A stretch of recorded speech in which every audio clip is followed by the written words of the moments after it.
नमस्कार प्रेक्षको, आरोग्य संपदामध्ये मी डॉक्टर विनया पाटील तुमच्या सर्वांचं मनपूर्वक स्वागत करते. प्रेक्षको, हा कार्यक्रम तुमचा आहे आणि त्यामुळेच तुमचा सहभाग सुद्धा आमच्यासाठी तितकाच मोलाचा ठरतो. त्यामुळे फोन करून आपण या कार्यक्रमात जरूर सहभागी होऊ शकतात. प्रेक्षको, आजचा जो आपला विषय आहे तो खास आहे. 10 नोव्हेंबर येतोय आणि हा विषय आपला आजच्या दिवसाचा आपण निवडलेला आहे, जागतिक लसीकरण दिन. जागतिक लसीकरण दिन आहे 10 नोव्हेंबरला. त्या दिनानिमित्त खास आपण आजचा कार्यक्रम हा आयोजित केलेला आहे. प्रेक्षको, आजच्या कार्यक्रमाचा विषय महत्त्वाचा असा आहे की आपल्या देशाला जेव्हा स्वातंत्र्य मिळालं तेव्हा अनेक विकासाच्या गोष्टी या आपल्याला ओलांडाव्या लागल्या आणि त्यातला महत्त्वाचा विकास तुम्हाला वाटेल रस्ते आहे, पैसा आहे, GDP आपण म्हणतो, या सगळ्यांच्या पलीकडे होतं म्हणजे नागरिकांचे आरोग्य.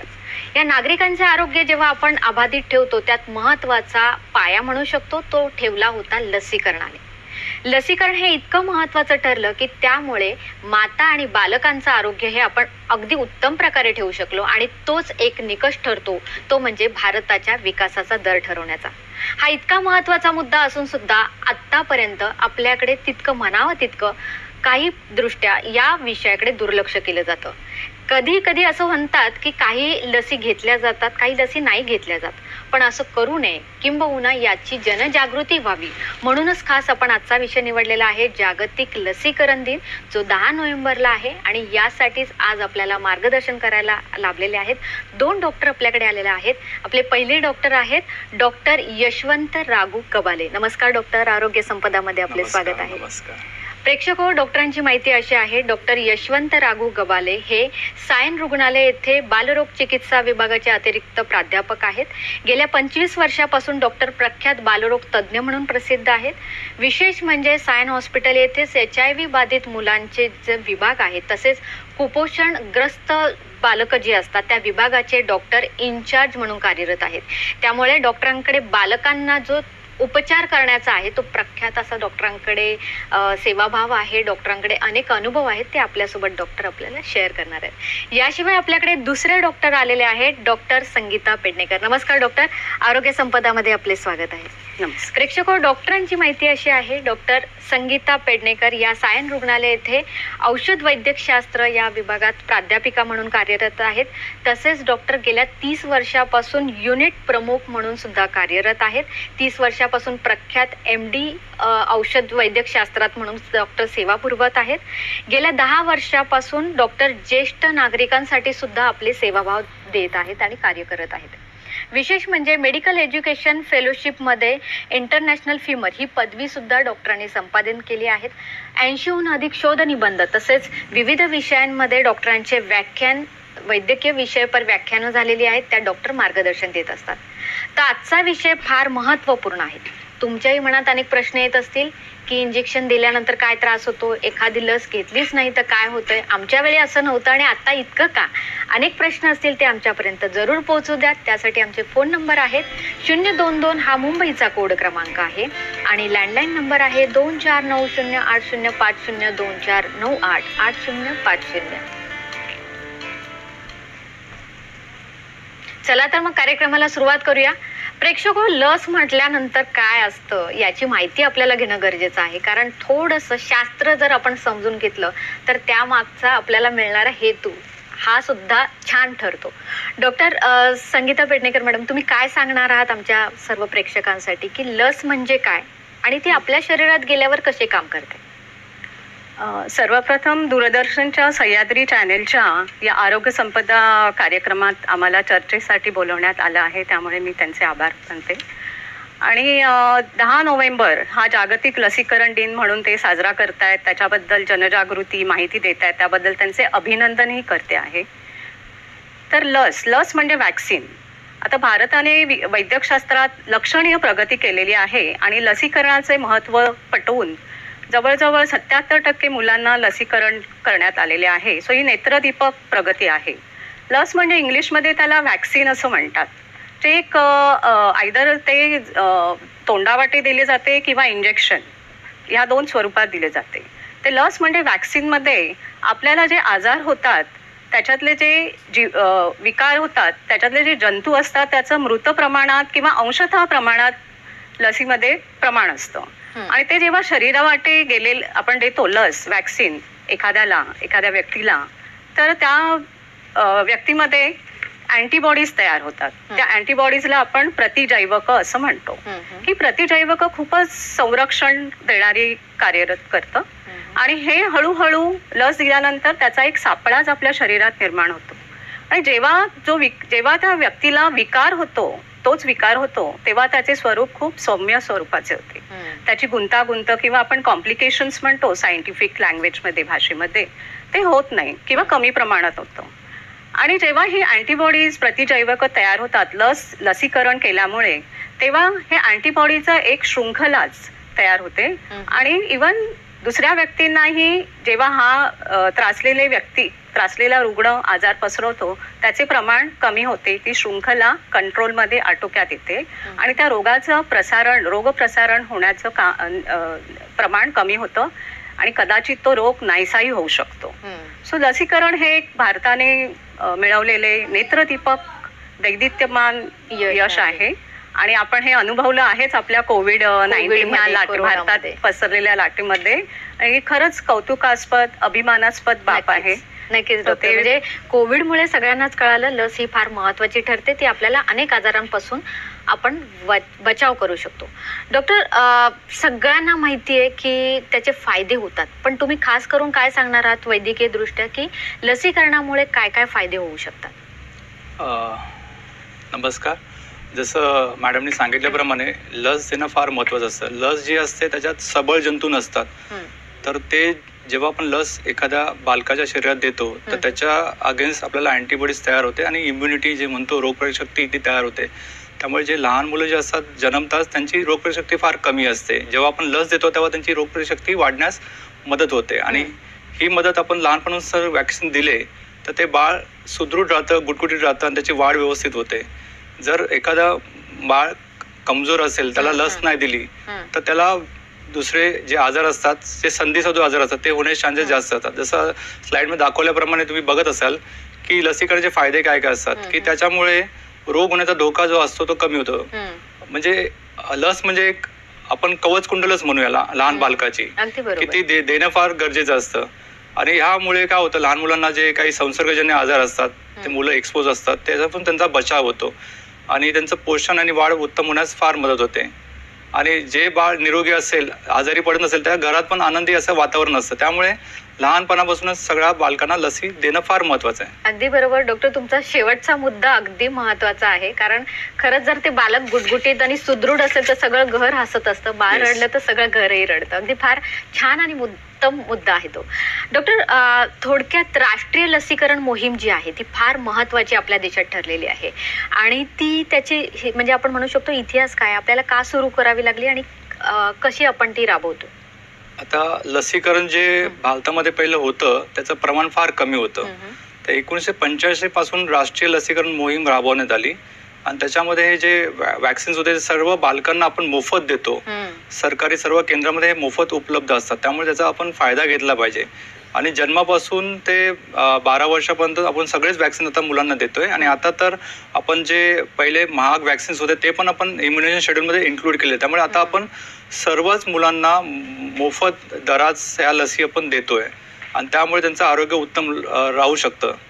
अगदी बरोबर आहे. पण आता ह्या लसी ज्या आहेत डॉक्टर, हा लसीचा जो आपण म्हणू शकतो की जो तक्ता आहे आपल्या समोर आलेला आहे, तर तुम्ही काय सांगणार आहात की जन्म झाल्या लहान मुलाचा जन्म जेव्हा होतो तेव्हा ती कुठली लस दिली जाते?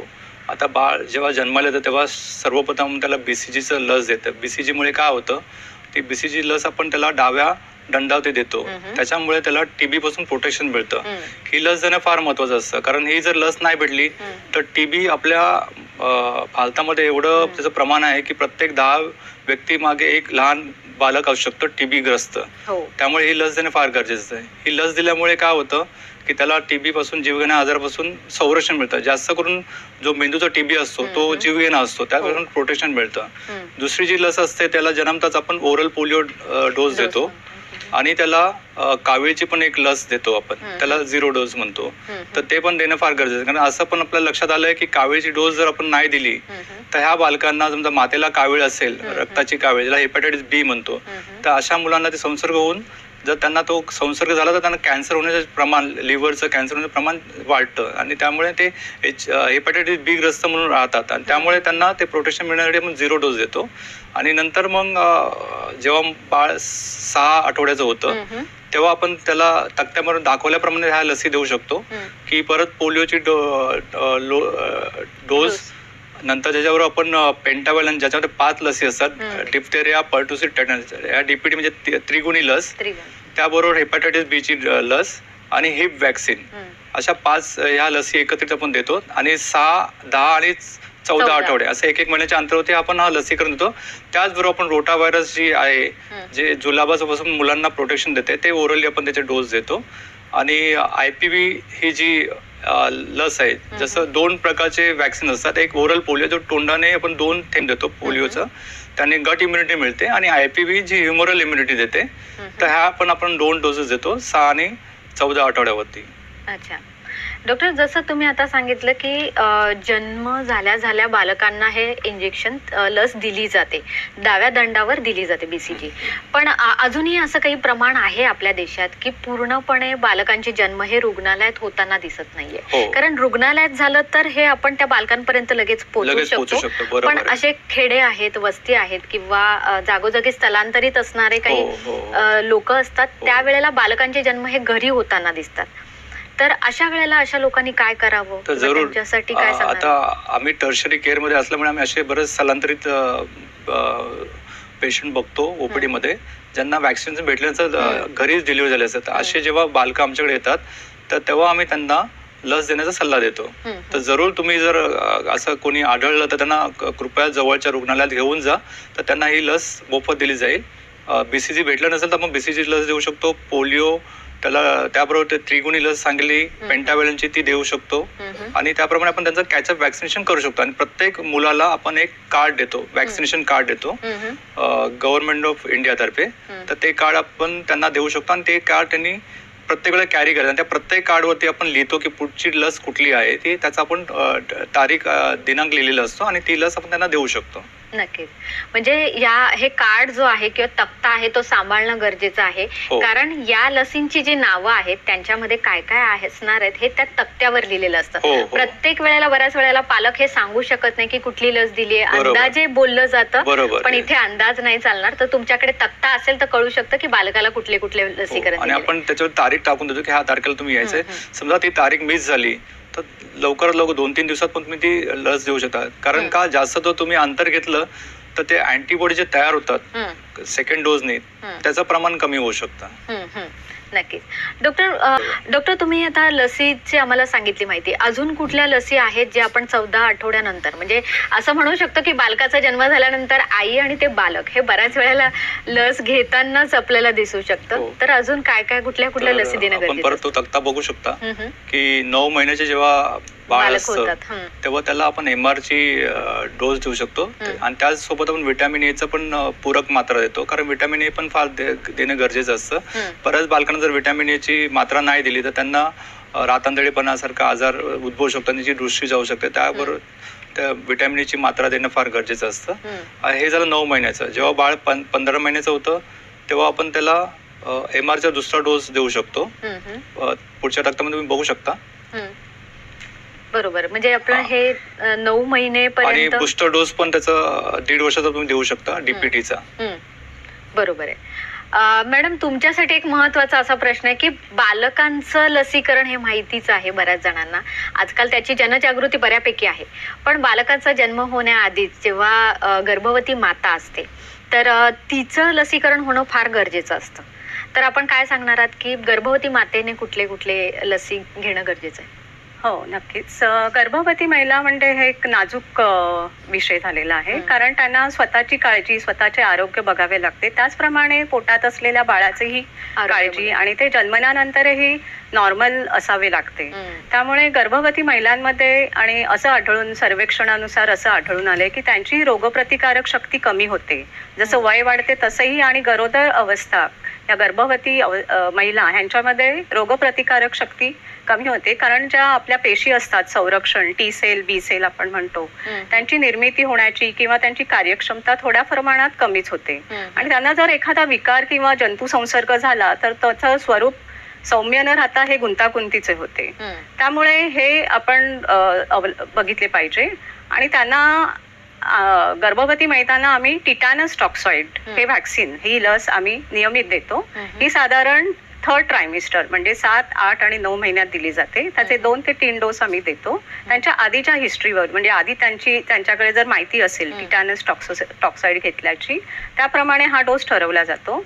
तसंच हेपॅटायटिस बी शक्यतो आम्ही लाईव्ह अटेन्युएटेड किंवा ज्यांचं जिवंत स्वरूप असतं जंतूंचं त्या व्हॅक्सिन मध्ये, ज्याला लाईव्ह अटेन्युएटेड म्हणतो, ते आम्ही टाळतो, तर ते देत नाही. आणि हे टिटॅनस टॉक्साइड आमच्या ओपीडी मध्येही अँटीनटल क्लिनिक ओपीडीज असतात आमच्या रुग्णालयांमध्ये, त्याच्यामध्ये रेग्युलर दिले जातात.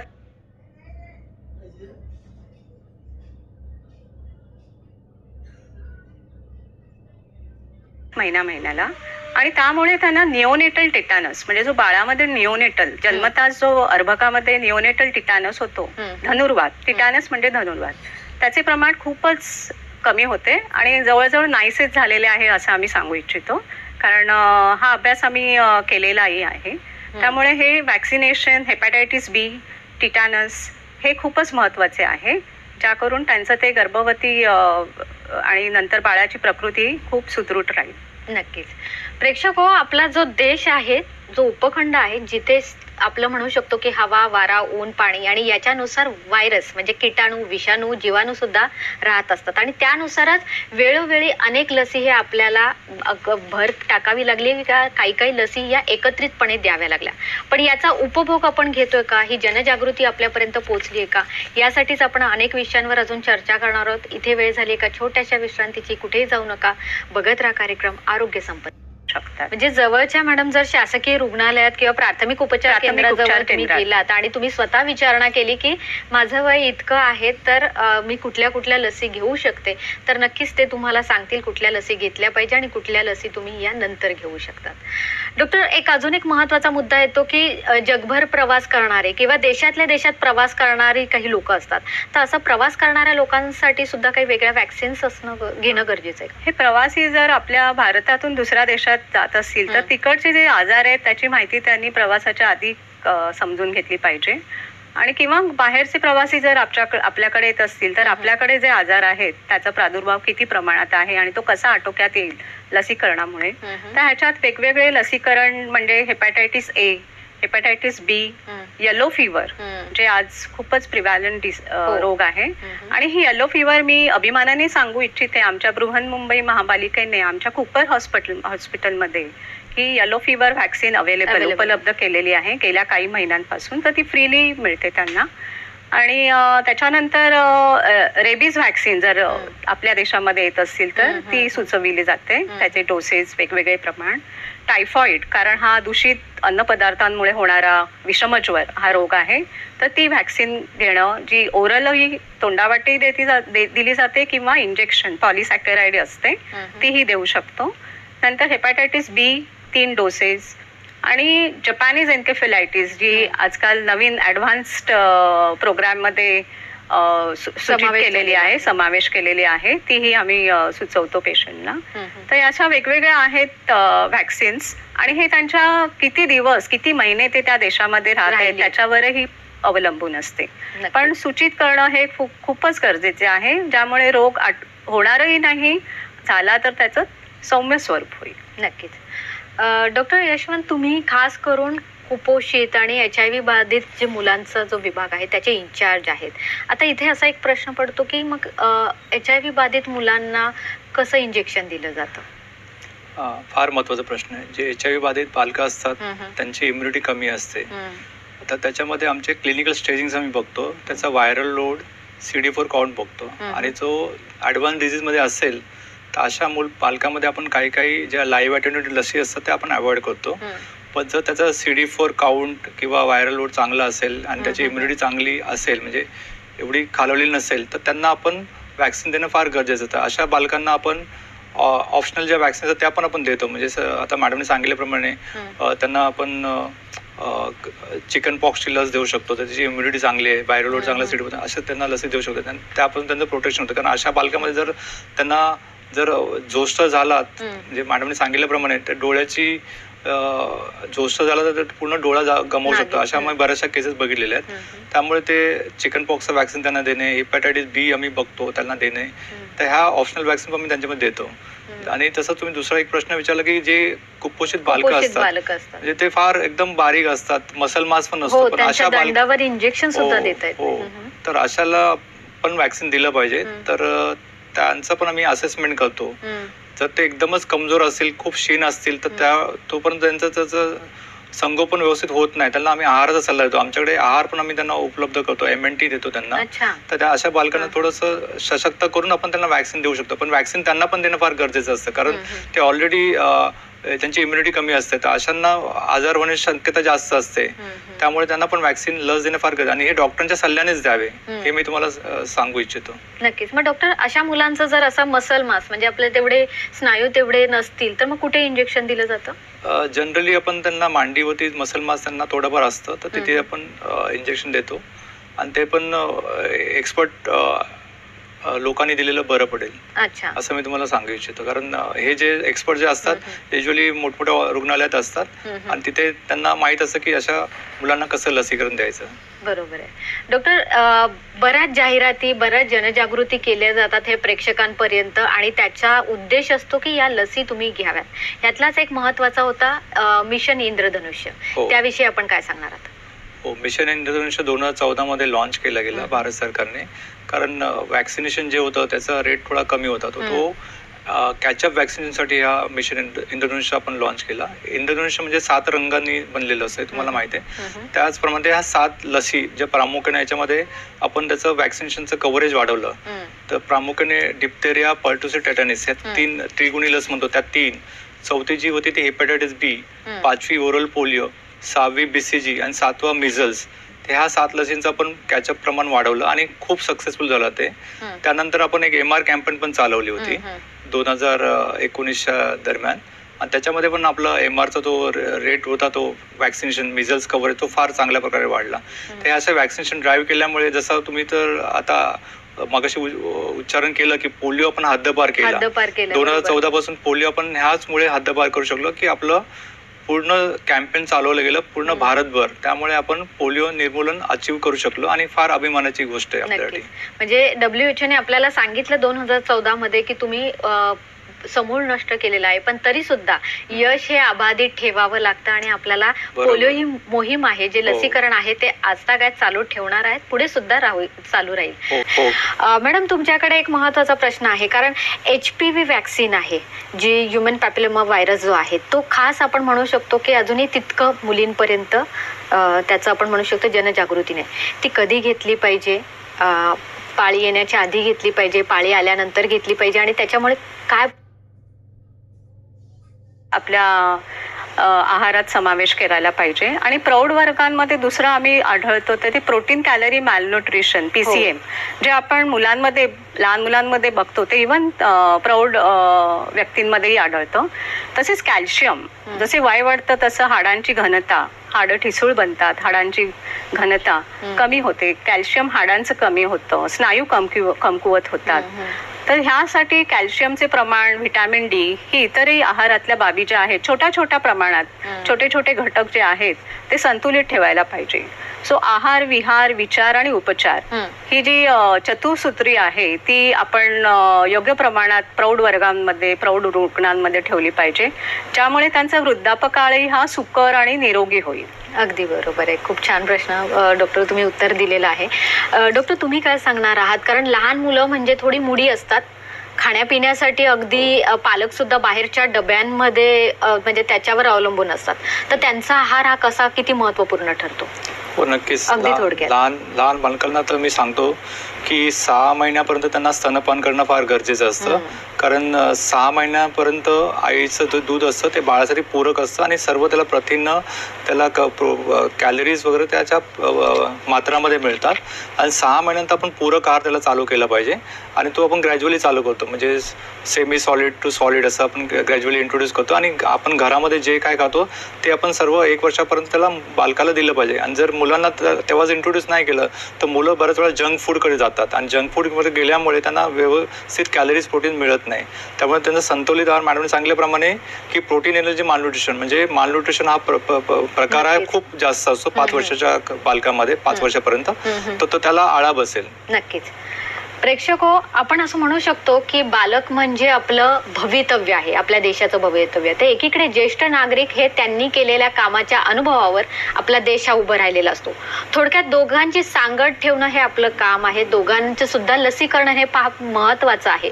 हे लसीकरण तितकंच महत्वाचं जर राहिलं तर येणारे संभाव्य आजार हे टाळू शकतात, संभाव्य मृत्यू आपण टाळू शकतो. इतकंच नाही तर होणारे व्यंग सुद्धा टाळू शकतो. ह्या सगळ्यांपासून आपण दूर राहू शकतो ते फक्त थोड्या काही लसीकरणामुळे. अगदी 2 मिनिटाचे हे काम असतं, पण तेच आपण चुकतो. हे चुकू नये यासाठीच आपण आजचा कार्यक्रम घेतला होता. जनजागृती यातून व्हावी हाच आमचा उद्देश होता. प्रेक्षको, आमच्या कार्यक्रमात डॉक्टर यशवंत गव्हाले सर आणि डॉक्टर संगीता पेडणेकर मॅडम आपल्यासोबत होत्या आणि त्यांनी आपल्याला उत्तम प्रकारे मार्गदर्शन केलं. त्याबद्दल सर, मॅडम, आमच्या डॉक्टरांतर्फे, आमच्या प्रेक्षकांतर्फे आणि आमच्या संपूर्ण टीमतर्फे मी आपले आभार मानते. धन्यवाद.